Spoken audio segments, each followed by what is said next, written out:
तो वहीं विकसित भारत युवा संसद 2025 का आयोजन सीएम योगी करेंगे। युवा संसद महोत्सव का उद्घाटन विधानसभा अध्यक्ष और विधान परिषद सभापति शामिल होंगे। ये बड़ी जानकारी आप तक पहुंचा रही हैं, जहां आपको बता दें विकसित भारत युवा संसद 2025 का आयोजन हो रहा है।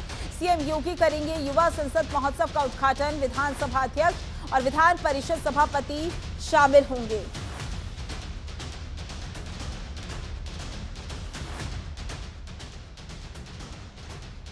तो विकसित भारत युवा संसद 2025 का आयोजन सीएम योगी करेंगे। युवा संसद महोत्सव का उद्घाटन विधानसभा अध्यक्ष और विधान परिषद सभापति भी शामिल होंगे।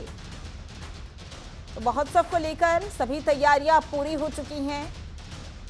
इस आयोजन को लेकर युवा संसद 2025 का जो ये आयोजन हो रहा है, सीएम योगी जिसका उद्घाटन करने वाले हैं, विधानसभा अध्यक्ष और विधान परिषद सभापति शामिल होंगे।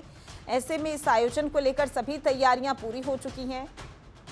आयोजन की बात की जाए तो आयोजन का नाम विकसित भारत युवा संसद 2025। ज्यादा जानकारी के लिए हमारे संवाददाता अवनीश हमारे साथ जुड़ चुके हैं। अवनीश, विकसित भारत युवा संसद 2025 का आयोजन, क्या अपडेट अभी तक इस आयोजन को लेकर और इसके उद्घाटन को लेकर क्या कुछ जानकारी सामने आ रही है?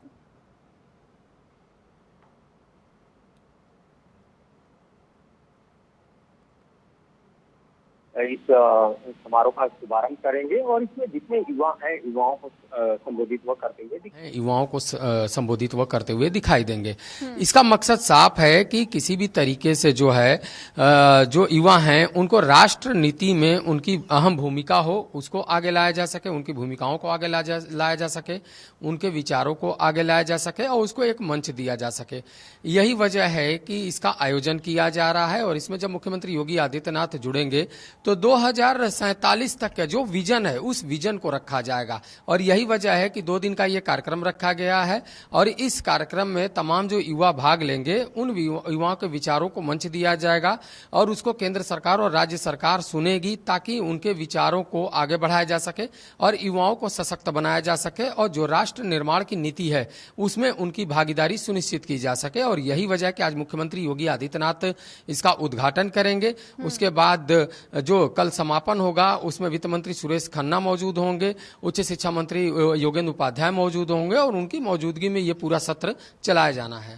अवनीश, 2047 के विजन का आपने जिक्र किया है और जाहिर सी बात है, हम देखते हुए भी आ रहे हैं कि 2047 विजन को लेकर सीएम योगी आदित्यनाथ भी बार बार जिक्र करते हैं। इसको लेकर सरकार की क्या कुछ तैयारियां चल रही हैं, किन किन मुद्दों पर काम किया जा रहा है, विकास को लेकर क्या कुछ जरूरी कदम उठाए जा रहे हैं? जी बिल्कुल, देखिए युवा संसद का सीधे सीधे मकसद है कि किसी भी तरीके से जो युवा चाहते हैं, राष्ट्र निर्माण तभी एक बेहतर हो सकता है जब युवा के विचारों को भी उसमें शामिल किया जाए, क्योंकि युवाओं की भागीदारी सबसे ज्यादा जरूरी होती है और किन क्षेत्रों में युवा को क्या जरूरत है यह भी सरकार जानेगी। यही वजह है कि इसी को लेकर जो युवा संसद है उसका आयोजन किया जा रहा है और आज इंतजार करना होगा जब मुख्यमंत्री योगी आदित्यनाथ इन लोगों को संबोधित करेंगे तो तमाम अपनी बातों को रखेंगे और जो नीतियां हैं उनको भी रखेंगे। आने वाले समय के लिए जो विजन है उस विजन को भी वो रखते हुए दिखाई देंगे। तो इस विजन को लेकर क्या कुछ नया होगा वह तस्वीर जरूर पेश होगी और तमाम जो युवा इसमें भाग लेंगे, प्रतियोगिताओं में जो भाग लेंगे, उनके तमाम विचार भी सामने आएंगे और उनके विचार को भी शामिल करके जो राष्ट्र नीति है, निर्माण नीति है, उसमें आगे बढ़ा जाएगा। बिल्कुल अवनीश, और जाहिर सी बात है 2027 में विधानसभा चुनाव भी हैं और जब भी इस तरीके के आयोजन होते हैं तो कहीं ना कहीं उन चुनावों को देखते हुए भी ये आयोजन काफ़ी महत्वपूर्ण साबित होते हैं किसी भी सरकार के लिए। ऐसे में देखना होगा ये किस तरीके से महत्वपूर्ण साबित होता हुआ नजर आता है। ज़्यादा जानकारी के लिए बहुत बहुत शुक्रिया आपका।